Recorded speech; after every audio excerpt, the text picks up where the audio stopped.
Subscribe कीजिए राजधानी educational group पचकोड़िया YouTube channel को, बेल आइकन दबाइए लेटेस्ट एजुकेशनल वीडियो सबसे पहले देखने के लिए और डाउनलोड कीजिए हमारा मोबाइल ऐप भी।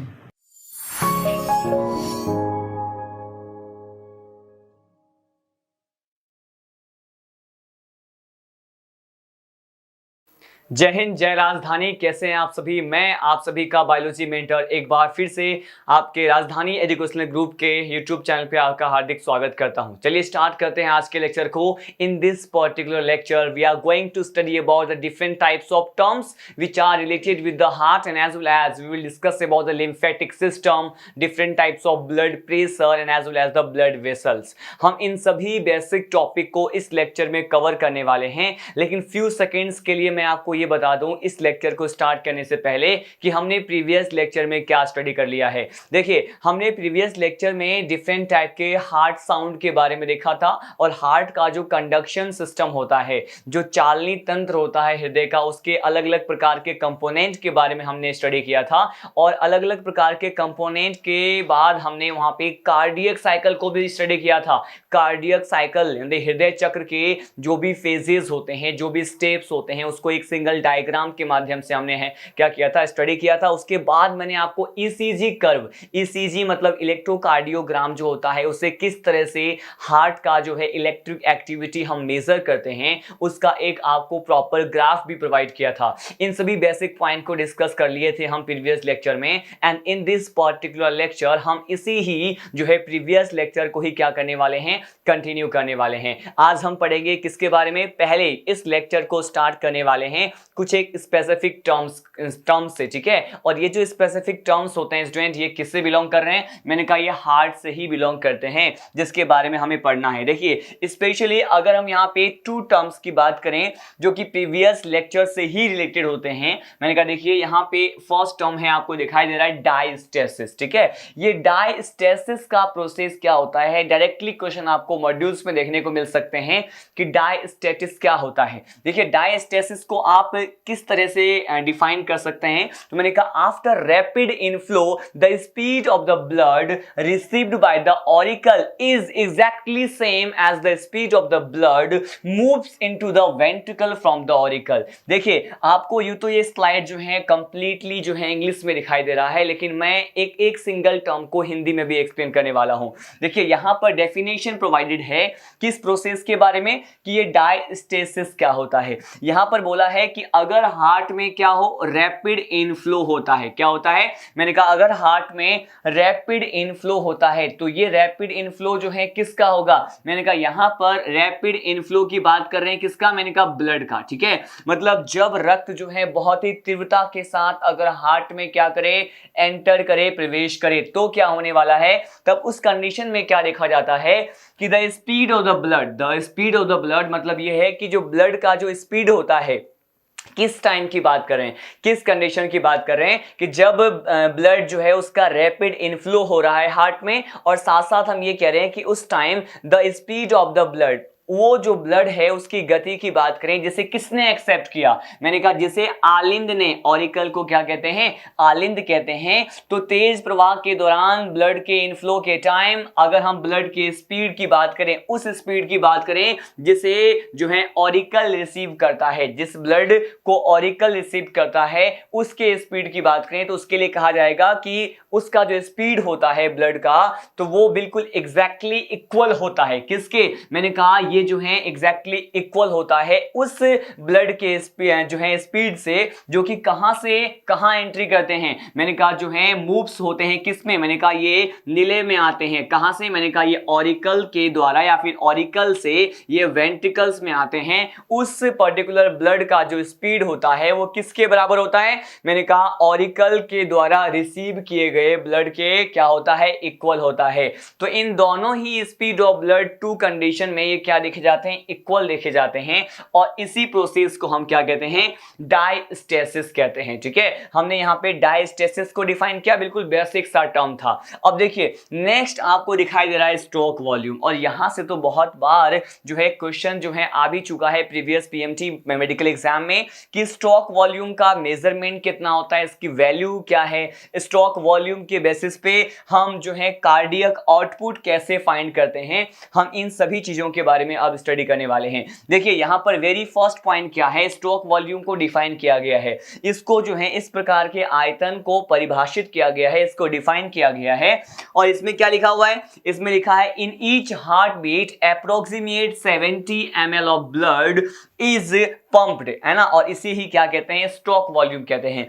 स्ट्रोक वॉल्यूम को किस तरह से डिफाइन किया गया है, यहाँ पर मैंने कहा जो है कंप्लीट, या फिर हम हर एक हार्ट बीट की बात करते हैं। जब हृदय क्या होता है, बीट होता है, तो उस हार्ट बीट के कंडीशन में लगभग अप्रोक्सीमेट ऑलमोस्ट जो है कितना ब्लड जो है पंप होता है। मैंने कहा यहाँ पे 70 ml 70 ml जो ब्लड होता है वो हर हार्ट बीट में क्या होता है, पंप होता है। और इसी ही वॉल्यूम को, जो कि हर हार्ट बीट में क्या हो रहा है, अप्रोक्सीमेट 70 ml ऑफ ब्लड के वॉल्यूम को ही क्या कहते हैं, जो कि पंप किया जाता है, ठीक है, हार्ट बीट में, तो इसे ही क्या कहते हैं, स्ट्रोक वॉल्यूम कहते हैं। लेकिन अब क्वेश्चन ये है कि अगर यहाँ पे स्ट्रोक वॉल्यूम में हम कितने ब्लड के जो है अमाउंट की बात कर रहे हैं, मैंने कहा ये 70 ml होता है। अब देखिए स्ट्रोक वॉल्यूम जो है, स्ट्रोक वॉल्यूम आ गया आपके पास 70 ml, ठीक है। अब हम इससे जो है कार्डियक आउटपुट कैसे फाइंड करें, और ये इंपॉर्टेंट है, मैंने इसको यहां पे डबल स्टार मार्क कर दिया। हमने पहले स्ट्रोक वॉल्यूम का डेफिनेशन देखा। अब on the basis of the definition of the and the value of the stroke volume, how we can find the cardiac output.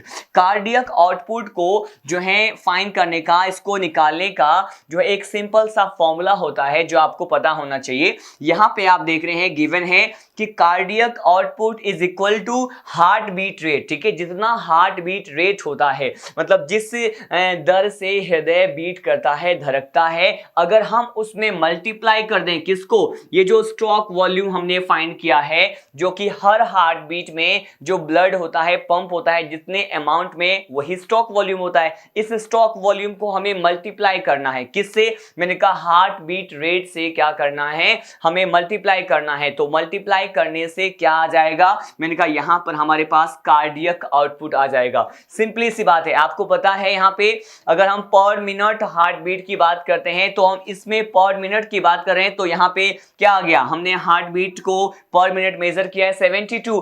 अब 72 को हमें स्ट्रोक वॉल्यूम से क्या करना है, मल्टीप्लाई करना है। तो हमने क्या किया, इसको 70 से मल्टीप्लाई कर दिया। 70 से मल्टीप्लाई जब 72 को heart beat rate per minute को करते हैं, तो इससे आने वाला जो कार्डियक आउटपुट का जो हमारे पास वैल्यू है वो किसके इक्वल टू है, मैंने कहा it is almost equal to 5 litre per minute. तो कार्डियक आउटपुट जो है वो कितने के बराबर है, इसकी वैल्यू कितनी है, मैंने कहा यहां पे इसकी वैल्यू है ऑलमोस्ट 5 लीटर पर मिनट, ठीक है। 5 लीटर प्रति मिनट के बराबर जो है कार्डियक आउटपुट को कंसीडर करते हैं। लेकिन इस कार्डियक आउटपुट को समझने से पहले हमें यह समझना बहुत ज्यादा इसेंशियल होता है कि स्ट्रोक वॉल्यूम क्या होता है। आपने देखा कि स्ट्रोक वॉल्यूम हम किसे कहते हैं, मैंने कहा इसकी वैल्यू तो 70 ml है, ठीक है, लेकिन आखिर वो ये ब्लड का वो अमाउंट होता है, वो वॉल्यूम है ब्लड का जो कि हर हार्ट बीट में पंप होता है, ठीक है। इसे हमने स्ट्रोक वॉल्यूम कहा। और पर मिनट हार्ट बीट से हमें इस स्ट्रोक वॉल्यूम को मल्टीप्लाई करना है।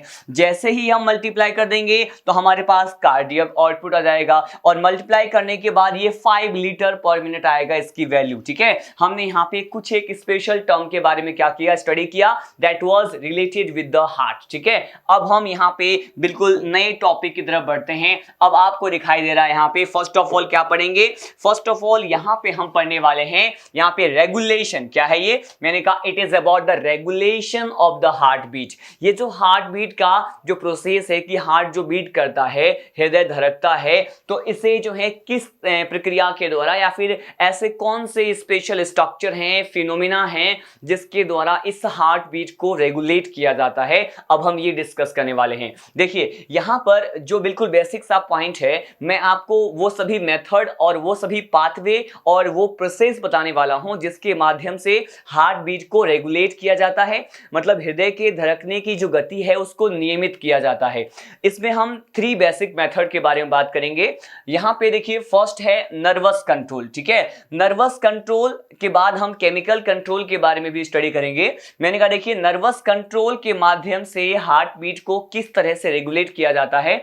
मैंने कहा देखिए इसमें वेरी फर्स्ट पॉइंट गिवन है। क्या गिवन है, नर्वस कंट्रोल को हम हिंदी में क्या कहेंगे, इसे कहेंगे तंत्रिकीय नियंत्रण, कि आखिर तंत्रिकाएं किस प्रकार से नियंत्रित करती हैं हार्ट बीट को, इसके बारे में हम यहां पढ़ने वाले हैं। बिल्कुल बेसिक सा पॉइंट ये है कि heart beat control by the cardiac centre situated in the medulla oblongata of the brain. When we will study about the structure of brain and the different parts of the brain at that particular chapter we will discuss about the special type of structure that belong to the brain and it is medulla oblongata. ये वही medulla oblongata है जिसके माध्यम से यहां पर जो है नर्वस कंट्रोल जो है देखा जाता है, किस पे, हार्ट बीट पे। मैं आपको वन मोर टाइम अच्छे से समझा दूं, यहां पे हार्ट बीट को कंट्रोल किया जाता है किसके द्वारा, मैंने कहा यहां पर कार्डियक सेंटर क्या होता है, कार्डियक सेंटर जो होता है वो हार्ट बीट को कंट्रोल करने के लिए होता है। और यही कार्डियक सेंटर हार्ट बीट को कंट्रोल तो करता है, लेकिन ये प्रेजेंट कहां होता है, मैंने कहा यहां पे ब्रेन वाले कौन से पार्ट में, मेडुला ऑब्लोंगेटा के पार्ट में प्रेजेंट होता है। मेडुला ऑब्लोंगेटा जो है इसे ही रेस्पिरेटरी सेंटर भी कहते हैं। जो वॉमिटिंग का प्रोसेस होता है, तो वॉमिटिंग के प्रोसेस को भी कंट्रोल कौन करेगा, मैंने कहा मेडुला ऑब्लोंगेटा ही करता है। तो आपने यहां पे ये देखा कि मेडुला ऑब्लोंगेटा एक कार्डियक सेंटर है जो कि हार्ट बीट को रेगुलेट करता है, उसको नियमित करता है। It is related with the brain और यहां पे ये जो है हार्ट बीट को कंट्रोल करने के लिए रिस्पॉन्सिबल है। Next point regarding with this particular nervous control, यहां पे दिया हुआ है कि ये जो कार्डियक सेंटर होता है इसमें क्या होता है, टू पार्टीशन होते हैं। ठीक है, कार्डियक सेंटर है कौन सा, मैंने कहा कार्डियक सेंटर जो है यहां पे ब्रेन में पाया जाता है और कहां पे, मेडुला ऑब्लोंगेटा में। लेकिन इसके भी टू पार्टीशन है। ये टू पार्टीशन कौन से हैं, मैंने कहा इसमें जो फर्स्ट पार्टीशन होता है इसे कहते हैं कार्डियक एसिलेटर सेंटर। क्या कहेंगे इसे कहेंगे हृदय त्वरित केंद्र कहते हैं, कार्डियक एसिलेटर सेंटर कहा जाता है। तो इसके टू पार्टीशन में से हम फर्स्ट पार्टीशन के बारे में स्टडी कर लेते हैं। और ये क्या दिया हुआ है, यहां पे दिया हुआ है acceleratory centre have one pair of, इसका जो फर्स्ट यहां पे पार्टीशन होता है, नर्वस कंट्रोल की ही बात कर रहे हैं, तंत्रिकीय नियंत्रण की ही बात कर रहे हैं, तो इसमें जो फर्स्ट पार्टीशन होता है उसमें क्या है कि acceleratory centre have one pair of the sympathetic node. ठीक है, सिंपैथेटिक नोड क्या है, ये एक प्रकार के कुछ एक ग्रंथि के जैसे स्ट्रक्चर होते हैं। और यहां पे एसिलेटरी सेंटर में कितने पाए जाते हैं, मैंने कहा दो प्रकार के, या फिर वन पेयर या यहां पे एक जोड़ी बोलते हैं या फिर दो संख्या में कह दें। यहां पर क्या होते हैं, इसके पास सिंपैथेटिक नोड होते हैं। लेकिन अगर यहां पे सिंपैथेटिक नोड के फंक्शन की बात करें कि आखिर ये क्या करेगा, तो ये क्या करता है, यहां पे देखिए लिखा हुआ है एसिलरेटर। एसिलरेट करने का मतलब क्या होता है, प्रमोट करना, उसको बढ़ावा देना। इसका मतलब ये है कि ये हार्ट बीट को ज्यादा, मतलब उसको त्वरित करने के लिए, उसको एसिलरेट करने के लिए रिस्पॉन्सिबल होता है। और इसमें जो है एसिलेटर सेंटर में क्या प्रेजेंट है, one pair sympathetic node present है। अब ये जो सिंपैथेटिक नोड होता है वो क्या करेगा, it increases the heart beat. ये क्या करेगा, हृदय के धड़कने की जो दर है, जो रेट ऑफ हार्ट बीट है उसको इंक्रीज कर देगा, उसको बढ़ा देगा। लेकिन आखिर ऐसा क्यों होगा, क्योंकि ये कहा जाएगा कि सिंपैथेटिक नोड जो है यहां पे is going to secrete some special type of chemical substance and this particular chemical substance is known as sympathin. है ना, इसे क्या कहते हैं, इसे कहा जाता है सिंपैथीन कहते हैं। सिंपैथीन एक केमिकल सब्सटेंस है, इसको रिलीज किया जाता है एसिलेटरी सेंटर में present one pair of sympathetic node के द्वारा। और यही सिंपैथेटिन क्या करेगा, जो है हार्ट बीट को इंक्रीज करेगा, उसको त्वरित करेगा, उसको बढ़ाएगा। तो हमने नर्वस कंट्रोल में फर्स्ट जो यहां पे पार्टीशन के बारे में स्टडी किया है, ये क्या है, ये है cardiac accelerator centre. Now we are going to study about the second partition of the nervous control. ठीक है, अब देखिए यहां पे सेकेंड पार्टीशन की बात करें तो हमने फर्स्ट ऑफ ऑल देखा था यहां पे जो है एसिलरेटरी सेंटर के बारे में। And now the second partition of the nervous control is cardiac inhibitory centre. वो जो है फर्स्ट जो पार्टीशन था वो क्या करेगा, हार्ट बीट में इंक्रीज करेगा, उसको बढ़ाएगा। लेकिन देखिए यहां पे वर्ड से ही डिनोट हो रहा है, इसका मीनिंग आप निकाल सकते हैं। यहां पर है इनहिबिटरी, क्या लिखा हुआ है, इनहिबिटरी लिखा हुआ है। इनहिबिटरी का मीनिंग क्या होता है? इसका मीनिंग होता है डिक्रीज करना। क्या करना? डिक्रीज करना या फिर इसको कम कर देना। किसको कम करेगा? मैंने कहा ये हार्ट बीट रेट को क्या कर देगा? HBR को डिक्रीज करेगा। और इसको डिक्रीज करेगा, उसको संदमित करेगा, कम करने के लिए जो पार्टीशन होता है नर्वस कंट्रोल में उसे कहते हैं कार्डियक इनहिबिटरी सेंटर। ठीक है, इसे हम कार्डियक इनहिबिटरी सेंटर कहते हैं। और देखिए इसको हमें किस तरह से डिफाइन करना है, इसमें क्या होता है ऐसा। मैंने कहा यहां पे the centre propagate the impulses to the vagus nerve by the SA node. SA node के बारे में मैंने आपको प्रीवियस लेक्चर में when we discuss about the different type of conductive system and the component of the conductive system of the heart, वहां पर मैंने आपको यह बताया था कि क्या होता है SA नोड में ही first of the time cardiac impulses create होते हैं। जो ये आवेग होते हैं वो यहाँ पे साइनोएट्रियल नोड कहते हैं इसे, जो कि यहाँ पे राइट एट्रियम के अपर वाले पार्ट में प्रेजेंट होते हैं। पेस मेकर भी इसे कहा जाता है। अब इसी साइनोएट्रियल नोड जो होता है उसके द्वारा क्या होगा? मैंने कहा यहाँ पर एक प्रकार का आवेग उत्पन्न होता है। ठीक है, और आवेग जो उत्पन्न होता है उससे क्या हो जाएगा? मैंने कहा यही जो कार्डियक इंपल्स SA नोड के द्वारा वेगस नर्व से के द्वारा जो है यहाँ पे उत्पन्न हो रहा है, तो ये क्या करेगा? ये बेसिकली डिक्रीज कर देगा हार्ट बीट को। तो मैंने कहा it decreases the heart beat rate by the secretion of which special type of chemical substances. Now in this case it is ये उसमें हमने क्या देखा था? हमने प्रीवियस एसिलेटरी सेंटर में देखा था सिंपैथीन के बारे में, और यहां दिया हुआ है एसिटाइलकोलिन। ठीक है, यहां पे इसको जो है बेसिकली सिंपली हम इसे जो है ACH से रिप्रेजेंट करते हैं। ठीक है, ये क्या होता है? एसिटिलकोलिन होता है। एसिटिलकोलिन जैसे केमिकल सब्सटेंस को रिलीज किया जाता है इस कार्डियक इनहिबिटरी सेंटर के द्वारा, जो कि यहाँ पे हार्ट बीट रेट को क्या कर देते हैं? कम कर देते हैं।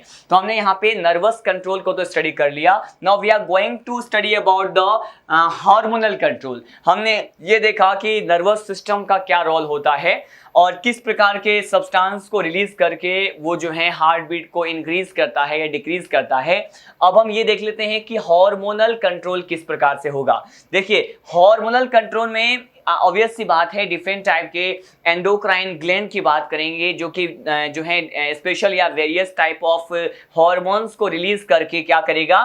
यहाँ पे हार्ट बीट को रेगुलेट करेगा। इसमें भी फर्स्ट ऑफ ऑल हम स्टडी करने वाले हैं एड्रिनलिन के बारे में। ठीक है, आपको पता है कि एड्रिनलिन क्या है? एड्रिनलिन एक प्रकार का हार्मोन है। कौन रिलीज करता है? कौन किस प्रकार के एंडोक्राइन ग्लैंड के द्वारा एड्रिनलिन का जो है सिक्रेट या फिर सिक्रेशन देखा जाता है? मैंने कहा एड्रिनल ग्लैंड जो है is going to secrete a hormone and that hormone is named as a is term as a adrenaline. ठीक है, एड्रिनलिन जो है secreted by the macula densa. देखिए यहाँ पर मैक्यूला डेंसा दिया हुआ है क्योंकि हम यहाँ पे कार्डियक बेसिकली कार्डियक प्रोसेस के बारे में बात कर रहे हैं, कार्डियक हार्टबीट की बात कर रहे हैं।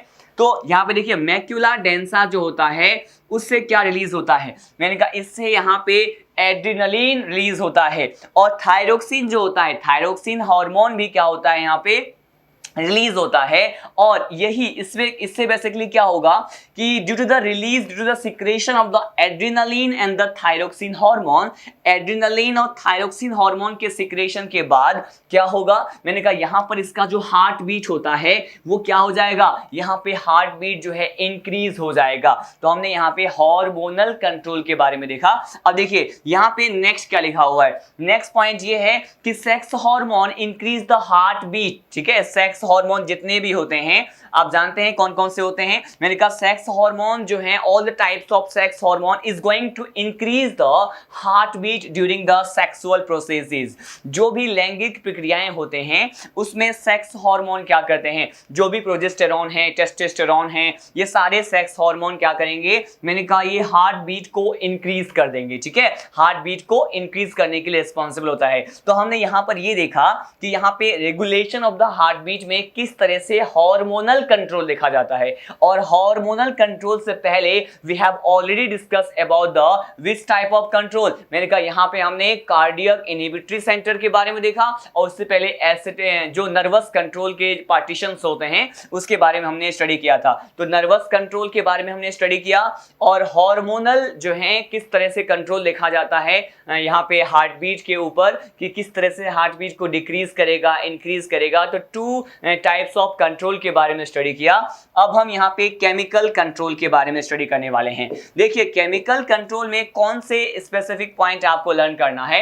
मैंने कहा केमिकल कंट्रोल में लर्न करना है आपको क्या कि यहाँ पे डिफरेंट टाइप्स के केमिकल जो होते हैं is going to regulate the heart beat. यहाँ पे अलग अलग प्रकार के केमिकल या रासायनिक पदार्थों की बात करेंगे जो कि यहाँ पे हृदय के धड़कने की दर को हार्ट बीट रेट को कंट्रोल करने वाला है, उसको रेगुलेट करने वाला है। देखिए यहाँ पे वेरी फर्स्ट पॉइंट जो है यहाँ पे गिवन है वो क्या है। मैंने कहा sodium and the calcium ion increase heart beat. जो सोडियम आयन होते हैं, ठीक है, अगर यहाँ पे सोडियम आयन की बात करें या फिर कैल्शियम आयन की बात करें, ये दोनों ही आयन जो है केटायन तरह के होते हैं, मतलब पॉजिटिवली चार्ज आयन होते हैं और ये क्या करते हैं यहाँ पे हार्ट बीट को इंक्रीज करते हैं। क्या करेंगे? हार्ट बीट को इंक्रीज कर देंगे। लेकिन while the potassium ion cause decreases. लेकिन यहाँ पे अगर हम किसकी बात करें, पोटेशियम आयन की बात करें, ये भी कैटायन है, ये भी धनायन होता है, लेकिन अब ये क्या करेगा, ये जो है हार्ट बीट को HBR को, हार्ट बीट को मैंने कहा यहाँ पे हार्ट बीट रेट HBR से रिप्रेजेंट कर दिया। तो पोटेशियम आयन जो होता है ये तो HBR में जो है डिक्रीज करता है और यहाँ पे अगर सोडियम आयन और कैल्शियम आयन की बात करेंगे तो यहाँ पे HBR क्या हो जाएगा, हार्ट बीट रेट इंक्रीज हो जाता है। तो हमने यहाँ पे थर्ड फैक्टर के बारे में, थर्ड मैकेनिज्म के बारे में देखा, that was about the chemical control. Now we are going to study about the next particular point that is associated with the chemical control and it is high amount of the carbon dioxide. You know carbon dioxide is also a chemical substance. Now we are going to discuss about that how this carbon dioxide is going to regulate the heartbeat. यहाँ पे high amount of the carbon dioxide in the blood, रक्त में carbon dioxide की अत्यधिक मात्रा से क्या होगा, यहाँ पे हार्ट बीट पर किस प्रकार का अफेक्ट या प्रभाव देखा जाएगा। यहाँ पे क्या होता है, यहाँ पे इस केस में जैसे ही ब्लड में क्या बढ़ जाए, जैसे ही ब्लड में यहाँ पे CO2 का अमाउंट ज्यादा हो जाए, इसकी अत्यधिक मात्रा हो जाए ब्लड में, तो क्या होगा, हार्ट बीट क्या होगा, इंक्रीज हो जाएगा। ठीक है, बिल्कुल बेसिक सा पॉइंट है। नेक्स्ट देखिए, यहाँ पर एक साइंटिस्ट के स्टेटमेंट को हम स्टडी करने वाले हैं। इन्होंने बेसिकली किसके बारे में बताया था, मैं आपको बता दूं, इन्होंने जो है यहाँ पर वान ठाप थे। यहाँ पे कौन साइंटिस्ट की बात करने वाले हैं, यहाँ पे वान ठाप की बात करने वाले हैं। और वान ठाप ने क्या बताया था कि हार्ट रेट बिकम्स डबल। ठीक है, इन्होंने क्या बताया, इन्होंने हार्ट रेट को टेम्परेचर से रिलेट किया। इन्होंने हृदय के धड़कने की दर को जो है तापमान से रिलेशन को बताया और ये कहा अकॉर्डिंग टू द वान ठाप के अनुसार हार्ट रेट जो होता है बिकम डबल, क्या हो जाएगा, हार्ट रेट डबल हो जाएगा। कब? जब हम क्या करेंगे, टेम्परेचर में अगर हम पर 10 डिग्री सेल्सियस इंक्रीज करते रहेंगे, जैसे ही हम क्या करेंगे, पर 10 डिग्री सेल्सियस इंक्रीज करते रहेंगे तो हार्ट बीट क्या हो जाएगा, मैंने कहा उसी जो है हार्ट बीट डबल हो जाएगा, दोगुना हमें जो है हार्ट बीट देखने को मिलेगा एज वी इंक्रीज द पर 10 डिग्री सेल्सियस टेम्परेचर। तो ठीक है, यहाँ पे अलग अलग पॉइंट्स हमने केमिकल कंट्रोल में स्टडी किया। यहाँ पर बिल्कुल बेसिक सा पॉइंट है, हार्ट बीट रेट को HBR से सिंबलाइज किया मैंने। और ये अगर हार्ट बीट रेट जो है किसकी बात करते हैं, मैंने कहा देखिए अगर यहाँ पे क्या हो, यहाँ पे 2 टाइप्स के आयन की बात की है। एक था क्या, मैंने कहा एक था सोडियम, एक था कैल्शियम। ये दोनों जो है हार्ट बीट को इंक्रीज करते हैं, वाइल द अदर हैंड यहाँ पे पोटेशियम क्या करता है, ये हार्ट बीट को डिक्रीज करता है। अगर यहाँ पे रक्त में CO2 के अत्यधिक सांद्रता की बात करें तो यहाँ पे हार्ट बीट क्या हो जाएगा, जैसे ही CO2 का हायर अमाउंट देखा जाता है ब्लड में तो हार्ट बीट भी क्या हो जाएगा, इंक्रीज हो जाएगा। एज वेल एज यहाँ पे एक साइंटिस्ट वान ठाप के अकॉर्डिंग हमने ये देखा कि हार्ट बीट जो होगा क्या हो जाता है, डबल हो जाता है। हार्ट बीट डबल हो जाएगा कब, जब हम ये कहेंगे कि अगर हम क्या करें, टेम्परेचर को पर 10 डिग्री सेल्सियस 10 डिग्री सेल्सियस तापमान को बढ़ाते हैं तो वांट हाफ के अकॉर्डिंग यहाँ पे हार्ट बीट क्या हो जाएगा, डबल हो जाएगा। अब देखिए हमने जो है अब कुछ एक इस लेक्चर में कुछ एक स्पेसिफिक टर्म्स को समझने के साथ साथ regulation of the heart beat के बारे में देखा, जिसमें हमने हार्मोनल कंट्रोल, नर्वस कंट्रोल और एज वेल एज हमने केमिकल कंट्रोल के बारे में देखा कि किस प्रकार से अलग अलग प्रकार के रासायनिक पदार्थों का नियंत्रण होता है regulation of the heart beat पे, किस प्रकार से यहाँ पे तंत्रिकाओं या फिर तंत्रिका तंत्र का नियंत्रण होता है और अलग अलग प्रकार के हार्मोन्स का किस प्रकार से हृदय के धड़कने की दर पर, ठीक है, हार्ट बीट रेट पर किस प्रकार से नियंत्रण होता है। इन सभी पॉइंट्स को हम डिस्कस कर चुके हैं। Now we are going to discuss about the fresh topic and it is blood pressure. ये क्या हम पढ़ने वाले हैं, अब हम यहाँ पे ब्लड प्रेशर के बारे में पढ़ने वाले हैं। देखिए आपने लोअर क्लासेस में भी इसके बारे में कुछ एक एलिमेंट्री आइडिया, कुछ एक बेसिक बातें जो है गेन कर लिया होगा। उसी टॉपिक को हम क्या करने वाले हैं, ब्लड प्रेशर को अब डिस्कस करने वाले हैं। फर्स्ट ऑफ ऑल ये कहते हैं कि ब्लड प्रेशर को हाउ वी कैन डिफाइन, किस प्रकार से हम जो है ब्लड प्रेशर को जो है क्या कर सकते हैं, डिफाइन कर सकते हैं, परिभाषित कर सकते हैं। तो आई मस्ट से हम यहाँ पे डेफिनेशन देखते हैं पहले कि ब्लड प्रेशर होता क्या है। फर्स्ट ऑफ ऑल ये क्या है, it is a type of hydrostatic pressure. ये क्या होता है, मैंने कहा ये एक प्रकार का द्रव स्टैटिक दाब है। ये क्या है, हाइड्रोस्टैटिक प्रेशर का मतलब ये होता है, हिंदी में क्या कहते हैं इसे कहते हैं ये एक प्रकार का द्रव स्थैतिक दाब है। ये क्या है, ये मैंने कहा ये एक द्रव स्थैतिक दाब है। It is a type of hydrostatic pressure, ठीक है। और इस प्रकार का प्रेशर डेवलप कब होता है और किस कंडीशन में हम इसे ब्लड प्रेशर कहते हैं, हम ये पढ़ने वाले हैं। मैंने कहा a hydrostatic pressure developed when the blood flow in the blood vessels. As you know blood कहां फ्लो होते हैं, in case of human being जो है क्लोज टाइप का सर्कुलेटरी सिस्टम होता है, मतलब एक क्लोज चैम्बर में ब्लड का फ्लो देखा जाएगा। और वो क्लोज चैम्बर या तो हार्ट हो सकता है या ब्लड वेसल्स हो सकता है। तो अगर यहाँ पे ब्लड वेसल्स में फ्लो को शो करते हैं, मतलब यहाँ पे ब्लड वेसल्स में रक्त जो है प्रवाहित होते हैं, तो उसके प्रवाह के टाइम पे जब ब्लड फ्लो हो रहा होता है ब्लड वेसल्स पे, तो क्या होता है कि ब्लड वेसल्स के वॉल पर, उसके दीवार पर एक प्रकार का द्रव स्थैतिक दाब जो होता है, हाइड्रोस्टैटिक प्रेशर डेवलप होता है, उत्पन्न होता है। और इसी ब्लड वेसल्स के वॉल पर डेवलप होने वाला, उत्पन्न होने वाला ये जो हाइड्रोस्टैटिक प्रेशर होता है, इसी को हम क्या कहते हैं, इसी को हम यहाँ पे रक्त दाब कहते हैं, रुधिर दाब कहते हैं, ब्लड प्रेशर कहा जाता है, ठीक है। आई रिपीट, देखिए ब्लड कहाँ फ्लो होता है, ब्लड वेसल्स में। तो जब ब्लड वेसल्स में ब्लड फ्लो हो रहा होता है, तो ब्लड के द्वारा ब्लड वेसल्स के जो है एक्सटर्नल वॉल पे जितना हाइड्रोस्टैटिक प्रेशर अप्लाई होता है, उसी हाइड्रोस्टैटिक प्रेशर को हम क्या कहेंगे, रुधिर दाब कहेंगे या फिर ब्लड प्रेशर कहेंगे। अब देखिए अब हम ये देखने वाले हैं कि ब्लड प्रेशर को किस पर्टिकुलर इंस्ट्रूमेंट या फिर जो है एपरेटस के द्वारा, किस उपकरण के माध्यम से, किस यंत्र के माध्यम से इसको मेजर किया जाता है, ठीक है। यहाँ पे देखिए बिल्कुल बेसिक सा पॉइंट है कि ब्लड प्रेशर मेजर इन या measure with the help of sphygmomanometer. अब इस यंत्र का नाम क्या है, देखिए इस यंत्र का नाम है स्फिग्मोमैनोमीटर। ये वो इंस्ट्रूमेंट है, ये वो एपरेटस है जिसके माध्यम से ब्लड प्रेशर को क्या कर सकते हैं, मेजर कर सकते हैं। स्फिग्मोमैनोमीटर आपको लर्न करना है, ठीक है, बिल्कुल बेसिक सा पॉइंट है। अब देखिए हम यहाँ पे स्पेशली अब बात करने वाले हैं ह्यूमन बीइंग के केस में। इन case of human being brachial atrial जो प्रेशर होता है, कौन सा प्रेशर, मैंने कहा ब्रेकियल एट्रियल प्रेशर जो होता है is measure as a blood pressure. मैंने कहा किस प्रकार के प्रेशर को मानव के केस में, मानव के कंडीशन में हम ब्लड प्रेशर कंसीडर करते हैं। तो मैंने कहा ये जो ह्यूमन बीइंग में जो ब्रेकियल एट्रियल जो होता है प्रेशर होता है, धमनी दाब जिसे कहते हैं, तो उसी जो है ब्रेकियल एट्रियल प्रेशर के संदर्भ में ही हम क्या करते हैं, ब्लड प्रेशर को मेजर करते हैं। और किस यंत्र की सहायता से करते हैं, स्फिग्मोमैनोमीटर के द्वारा करते हैं। तो अब देखिए अब हम पढ़ने वाले हैं कि ये जो ब्लड प्रेशर होता है उसका नॉर्मल रेंज क्या है, उसका सामान्य दर क्या है, जो बिल्कुल एक हेल्दी पर्सन में देखने को मिलता है। तो मैंने कहा blood pressure in a healthy man, अगर एक स्वस्थ व्यक्ति की बात करते हैं, हेल्दी पर्सन की बात करते हैं, तो यहाँ पे जो ब्लड प्रेशर का जो नॉर्मल रेंज होता है ये कितना होता है, मैंने कहा देखिए यहाँ पर जो है यहाँ पे क्या होता है, ये होता है 120/80 mm of Hg।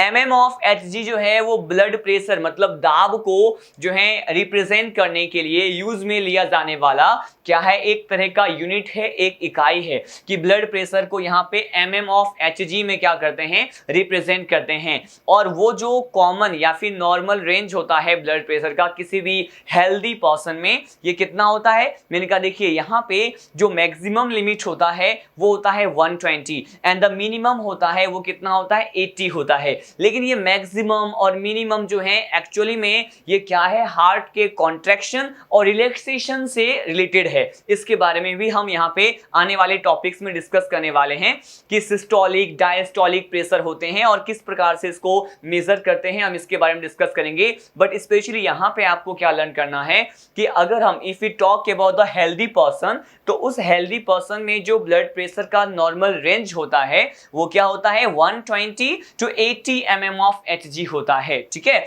अब देखिए नेक्स्ट ये जो है हिस्टोरिक फैक्ट है, सीधा सा जो है ये क्वेश्चन पूछा जा सकता है कि यहाँ पर first of the time Stephen Hales के बारे में यहाँ पे क्वेश्चन देखने को मिला है कि ये क्या है कि फर्स्टली अगर हम क्या करें, सर्वप्रथम क्या देखा गया था कि स्टीफन हेल्स एक साइंटिस्ट थे, इन्होंने ब्लड प्रेशर को क्या किया था, मेजर किया था। लेकिन इन्होंने ब्लड प्रेशर को मेजर किस स्पीसीज में, किस जीव में किया था, मैंने कहा इन्होंने ब्लड प्रेशर को, रक्त दाब को जो है मेजर किया था इन्होंने हॉर्स में। किस में किया था, मैंने कहा यहाँ पे घोड़े में, और वहां पर जो है हॉर्स में भी किस प्रकार के आर्टरी में किया था, यहां पर इन्होंने कैरोटिड आर्टरी में, हॉर्सेस में एक साइंटिस्ट थे स्टीफन हेल्स, और स्टीफन हेल्स ने क्या किया था, मैंने कहा ये स्टीफन हेल्स ने यहां पे ब्लड प्रेशर को मेजर किया था किसमें, हॉर्स में, और हॉर्स के कैरोटिड आर्टरी में। ठीक है, हमने इतने सारे हिस्टोरिक और बिल्कुल basic point regarding with this particular topic blood pressure हमने स्टडी किया। Now we are going to discuss about some more information that we should know about this topic. देखिए अब हम स्टडी करने वाले हैं नेक्स्ट पॉइंट के बारे में। जैसा कि मैंने आपको कहा कि blood pressure is measured with A special type of instrument, जिसे क्या कहते हैं, स्फिग्मोमैनोमीटर कहते हैं। यहां पर क्या दिया हुआ है कि sphygmomanometer was firstly discovered by which scientist, मैंने कहा यहाँ पे जो है जिस साइंटिस्ट के बारे में मेंशन किया जाता है वो है रिवा रॉकी। रिवा रॉकी वो वैज्ञानिक थे जिसमें जो है बेसिकली क्या होता है, इन्होंने जो है डिस्कवर किया था, मैंने कहा sphygmomanometer was discovered by which scientist, यहाँ पे रिवा रॉकी को आपको क्या करना होगा, मेंशन करना होगा, इन्होंने ही स्फिग्मोमैनोमीटर की क्या की थी, डिस्कवरी की थी। नेक्स्ट पॉइंट देखिए, अब हम यहाँ पढ़ने वाले हैं कि following are the reason for या फिर ऑफ ब्लड प्रेशर, कि रक्तदाब के कौन कौन से रीजन हो सकते हैं। ठीक है, हम उन सभी कॉज की बात करने वाले हैं, उन सभी कारण के बारे में हम देखने वाले हैं जो कि ब्लड प्रेशर को क्रिएट करते हैं। देखिए यहाँ पे पॉइंट टू पॉइंट आपको डिफरेंट रीजंस प्रोवाइडेड हैं, हम इसको sequentially one by one study करते हैं। फर्स्ट देखिए, फर्स्ट रीजन क्या है, यहाँ पर है कॉन्ट्रैक्शन इन वेंट्रिकल। अगर वेंट्रिकल में क्या हो जाए, वेंट्रिकल में कॉन्ट्रैक्शन हो जाए, तो आप जानते हैं कि वेंट्रिकल वाला पार्ट ही होता है, लेफ्ट वेंट्रिकल की बात करते हैं तो वही क्या करेगा, पूरे एंटायर बॉडी को ब्लड पंप करता है। और अगर वो क्या हो जाए, कॉन्ट्रैक्ट हो जाए, तो वो जो pumping of the blood to the different या various part of the body की बात करते हैं वो ऐसा नहीं देखा जाएगा। जैसे ही यहाँ पे जो नीले की भित्तियां हैं वो संकुचित हो जाएंगी, तो अब जो है ब्लड का पंप जो है एज कंपेयर टू बिफोर पहले से कम देखा जाएगा, और ये किसका रीजन बन सकता है, यहाँ पे ब्लड प्रेशर का रीजन बन सकता है। अब देखिए नेक्स्ट क्या है, नेक्स्ट है ब्लड विस्कोसिटी। ब्लड में जो विस्कोसिटी, श्यानता अगर एक प्रॉपर्टी है ब्लड का, क्योंकि अगर हम लिक्विड की प्रॉपर्टी की बात करते हैं तो वहां पे विस्कोसिटी को डिस्कस किया जाता है। तो ब्लड विस्कोसिटी की कितने शान है, कितने विस्कस हैं, कितने सघन हैं, ये भी डिपेंड करता है किसके लिए, मैंने कहा ये भी एक one of the important cause होता है, रीजन होता है ब्लड प्रेशर के लिए। थर्ड पॉइंट क्या है, थर्ड रीजन क्या है, मैंने कहा यहाँ दिया हुआ है peripheral resistance of the blood vessels. Blood vessels में ये जो भित्तीय प्रकार के जो प्रतिरोधकता है, ठीक है, मैंने कहा यहाँ पे भित्तीय क्यों बोले, क्योंकि यहाँ पे ब्लड प्रेशर को हम किस तरह से डिफाइन किए थे, मैंने कहा ये जो ब्लड का कंटेंट है जो कि ब्लड वेसल्स में फ्लो हो रहा होता है, प्रवाहित हो रहा होता है, और वो ब्लड वेसल्स के वॉल पर, उसके भित्ति पे या फिर उसके दीवार पर जितना अमाउंट में हाइड्रोस्टैटिक प्रेशर अप्लाई करता है उसी को हम कहते हैं ब्लड प्रेशर। और यहाँ पे आपने देखा कि उस उसी हम रेजिस्टेंस की बात करते हैं। लेकिन अगर वो रेजिस्टेंस अफेक्टेड होता है जिसके द्वारा ब्लड वेसल्स का जो वॉल है उस प्रेशर को क्या कर पा रहा है, हैंडल कर पा रहा है, सहन कर पा रहा है, अगर वो रेजिस्टेंस ब्लड वेसल्स का क्या होता है,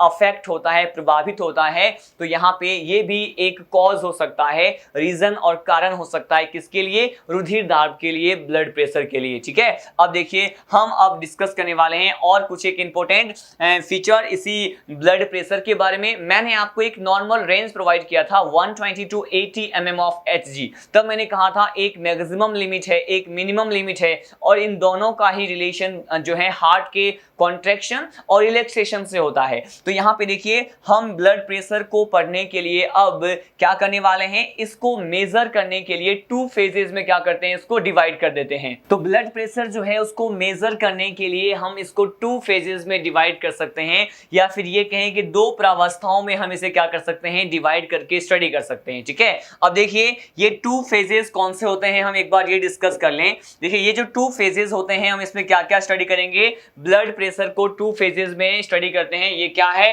मैंने कहा यहाँ पे फर्स्ट होता है सिस्टोलिक प्रेशर। क्या होता है, सिस्टोलिक प्रेशर। और सेकेंड क्या होता है, मैंने कहा डायस्टोलिक प्रेशर होता है। और एज यू नो हमने प्रीवियस लेक्चर में ही ये डिस्कस कर लिया था कि सिस्टोलिक टर्म का मीनिंग क्या होता है, हार्ट से बिलोंग करता हुआ ये सिस्टोलिक टर्म हार्ट के कॉन्ट्रैक्शन के फेज को, उसमें होने वाले संकुचन को प्रदर्शित करता है। और यहाँ पे डायस्टोलिक जो होता है वो एक प्रकार का ऐसा प्रेशर होता है जो हार्ट के रिलैक्सेशन फेज को इंडिकेट करता है। तो इन्हीं दो फेजेस में हम ब्लड प्रेशर को क्या कर सकते हैं, एंटायरली स्टडी कर सकते हैं। इसमें जो वेरी फर्स्ट पॉइंट है सिस्टोलिक प्रेशर, उसके बारे में हम यहाँ स्टडी करते हैं। देखिए, और सिस्टोलिक प्रेशर और डायस्टोलिक प्रेशर के अलग अलग रेंज के बारे में हम डिस्कस करेंगे। मैंने कहा देखिए यहां पर दिया हुआ है कि इट हैव, सिस्टोलिक प्रेशर के बारे में हम फर्स्ट ऑफ ऑल स्टडी करने वाले हैं कि सिस्टोलिक प्रेशर में दिया हुआ है it have maximum limit of the blood pressure and indicate the heart contraction. ठीक है, ये दिया हुआ है इट हैव द मैक्सिमम। ये जो मैंने आपको 120 एंड 80 mm ऑफ Hg बताया था, वहां पे मैंने आपको कहा था मैक्सिमम लिमिट क्या है, 120 है। तो हार्ट के कॉन्ट्रैक्शन को इंडिकेट करने के साथ साथ ये उसके मैक्सिमम लिमिट को क्या करता है, ब्लड प्रेशर के मैक्सिमम लिमिट को सिस्टोलिक प्रेशर कहा जाता है। और ये इंडिकेट करता है, दर्शाता है किसको, हार्ट के कॉन्ट्रैक्शन को। क्यों, क्योंकि सिस्टोल टर्म का मीनिंग ही क्या होता है, मैंने कहा यहां पे इसका मीनिंग होता है संकुचन। ठीक है, इसके बाद हम डिस्कस करते हैं डायस्टोलिक प्रेशर को। लेकिन इससे पहले मैंने आपको यहां बता दिया है ऑलरेडी कि इन ह्यूमन बीइंग, मानव में जो एक नॉर्मल रेंज होता है उसमें 120 किसको रिप्रेजेंट करेगा, सिस्टोलिक को, या फिर इसके मैक्सिमम लिमिट को, जो कि हार्ट के कॉन्ट्रैक्शन के लिए यूज किया जाता है। तो अगर एग्जाम में क्वेश्चन पूछा जाए आपसे कि सिस्टोलिक प्रेशर जो होता है ब्लड प्रेशर का एक फेज है, इसकी वैल्यू कितनी होगी, तो your answer will be 120 mm of Hg। mm of Hg जो है वो पर्टिकुलर यूनिट है जिसमें ब्लड प्रेशर को मेजर किया जाता है। सेकेंड जो फेज है it is about the diastolic pressure. Diastolic जो है अब इसके मैक्सिमम लिमिट को नहीं, अब इसके मिनिमम लिमिट को क्या करेगा, इसके लोअर लिमिट को इंडिकेट करेगा। मैंने कहा lower limit of the blood pressure क्या होगा, मैंने कहा उसे डायस्टोलिक प्रेशर कहेंगे। But as you know diastolic का मीनिंग ही क्या होता है, मैंने कहा ये होता है रिलैक्सेशन, मतलब होता है शिथिलन कहते हैं इसमें।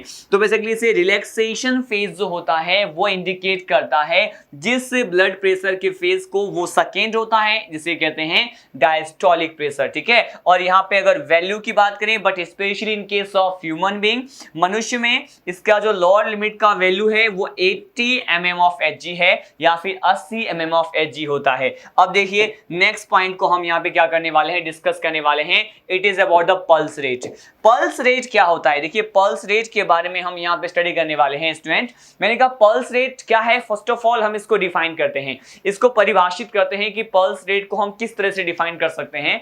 मैंने कहा पल्सेशन जो होता है, पल्सेशन ऑफ द आर्टरीज, धमनियों का जो पल्सेशन होता है उसके अलोंग हम बात करने वाले हैं। यहां पे पहले डेफिनेशन को स्टडी कर लेते हैं कि pulsation of the arteries, pulsation of the arteries along with the heart, heart हृदय के साथ जो पल्स करता है, ठीक है, और हृदय के वॉल, हृदय में भी किसकी बात करें, यहाँ पे हार्ट के वॉल की बात कर रहे हैं। तो हार्ट वॉल के साथ अगर हम धमनियों में होने वाले पल्सेशन की बात करें तो इसी को ही क्या कहते हैं, नॉर्मली इसको पल्स रेट कहेंगे। क्या कहेंगे इसको? इसे हम पल्स रेट कहेंगे। आपको यही टर्म लर्न करना है, पल्स रेट ही लर्न करना है। और यहाँ पे हार्ट वॉल के अलोंग बोलना है, हृदय के दीवार के साथ ये जो आर्टरीज में होने वाला पल्सेशन होता है वही क्या होता है, पल्स रेट होता है। अब हम ये डिस्कस करें कि पल्स रेट जो है इसको मेजर कैसे किया जाता है। तो मैंने कहा pulse rate measure from the radial artery. इसको जो है किससे मेजर कर सकते हैं? इसको रेडियल आर्टरी से मेजर कर सकते हैं। और लास्ट पॉइंट जो आपको यहां पे दिख रहा है, it is about the pulse pressure. Pulse pressure या दाब की बात करते हैं स्टूडेंट, तो पल्स प्रेशर को हम किस तरह से डिफाइन कर सकते हैं? तो पल्स प्रेशर क्या होता है? डिफरेंस बिटवीन, क्या होता है? Difference between the diastolic and the systolic blood pressure, it is known as a pulse pressure. देखिए यहां पे क्या बताया है कि ये जो डायस्टोलिक प्रेशर के बारे में हमने ब्लड प्रेशर के फेजेस में स्टडी किया था और वहां पे सिस्टोलिक प्रेशर के बारे में भी स्टडी किया था। तो यहां पे डायस्टोलिक प्रेशर और सिस्टोलिक प्रेशर मतलब यहां पे संकुचनी और शिथिलनी जो दाब होते हैं, संकुचन दाब और शिथिलन दाब जो होते हैं, उनके बीच में जितना अंतर होता है, जितना डिफरेंस होता है, उसी को क्या कहते हैं? उसी को पल्स प्रेशर कहते हैं। और देखिए, और यहां पे हमने पल्स प्रेशर को डिफाइन किया। फिर ये जो पल्स रेट होता है वो रेडियल आर्टरी के द्वारा, अरीय प्रकार की जो धमनियां होती हैं उसके द्वारा मेजर करते हैं। साथ साथ हमने यहां पर हार्ट वॉल के अलोंग में अगर आर्टरीज में होने वाले पल्सेशन की बात करें तो हम इसे क्या कहते हैं? पल्स रेट कहते हैं। अब देखिए, अब हम सीधे लीड करते हैं नेक्स्ट पॉइंट की तरफ। देखिए यहां पर मैंने 2 स्पेसिफिक टाइप ऑफ कंडीशन लिया है और इस कंडीशन में हम जो है 2 डिजीज के बारे में स्टडी करने वाले हैं। और यहां पर क्या है, देखिए यहां पर दिया हुआ है एंजाइना पेक्टोरिस के बारे में और एज वेल एज यहां पे मायोकार्डियल इन्फेक्शन के बारे में दिया हुआ है। But for your kind information I must say कि ये इन्फेक्शन नहीं है, इट इज इन्फ्रेक्शन। ठीक है, यहां पे ये इन्फेक्शन नहीं होता है, ये क्या होता है? इन्फ्रेक्शन होता है। अब देखिए, अगर नोट पॉइंट के बारे में स्टडी करें तो यहां पर जो है 2 स्पेशल टर्म दिए हुए हैं। एक दिया हुआ है एंजाइना पेक्टोरिस, हम इसे स्टडी करते हैं। अगर यहां पे एंजाइना पेक्टोरिस की बात करें तो इसे हम किस तरह से डिफाइन कर सकते हैं? मैंने कहा पेन, हम ये ऐसे कंडीशन की बात, इसके कौन कौन से सिम्टम्स होते हैं, इसमें क्या क्या होता है, ऐसा दोनों में ही एक कॉमन चीज आपको दिखाई देगा कि दोनों में ऑक्सीजन की जो उपलब्धता है, ठीक है, इसकी जो एबिलिटी है उसकी क्या, वो क्या हो जाती है? अफेक्टेड होती है। ऑक्सीजन की अनुपलब्धता या फिर अगर हम कहें इसे सिंपली कि ऑक्सीजन अवेलेबल नहीं हो पाते हैं सफिशिएंट अमाउंट में, इन दोनों ही केस में। अब देखिए यहां पर फर्स्ट केस है angina pectoris. Pain produce in the heart wall और the chest pain is known as a angina pectoris. जो एक नॉर्मल कंडीशन आपको देखने को मिलता है कि चेस्ट में पेन हो, मतलब यहां पे जो है चेस्ट में पेन होने की कंडीशन को, या हार्ट वॉल में पेन होने की कंडीशन को, मतलब हृदय के जो भित्तियां होती है उसमें अगर पेन हो तो उसे क्या कहते हैं? एंजाइना पेक्टोरिस कहते हैं। अब देखिए नेक्स्ट पॉइंट पढ़ते हैं कि this disorder due to the sufficient, ठीक है, मैंने कहा डिसऑर्डर, ये जो है इस प्रकार का जो डिसऑर्डर होता है वो कैसे होता है? मैंने कहा due to the insufficient availability of the oxygen for cardiac muscles during the hard labour. अगर हम कोई भी वर्क बहुत ज्यादा जो है हार्डली करते हैं, बहुत ज्यादा करते हैं, बहुत ज्यादा अमाउंट में करते हैं, तो इससे क्या होता है कि अगर हमारे हृदय की जो पेशियां हैं, मतलब कार्डियक मसल्स जो होते हैं, अगर कार्डियक मसल्स को सफिशिएंट अमाउंट में, पर्याप्त मात्रा में ऑक्सीजन नहीं पहुंच पाता है तो उस कंडीशन में जो भी डिजीज वाली या डिसऑर्डर का कंडीशन होता है उसे ही क्या कहते हैं? एंजाइना पेक्टोरिस कहते हैं, जिसमें आपको चेस्ट पेन और साथ साथ ये हार्ट वॉल में पेन जो है, दर्द के सिम्टम्स आपको दिखाई देते हैं। ये कैसे हुआ?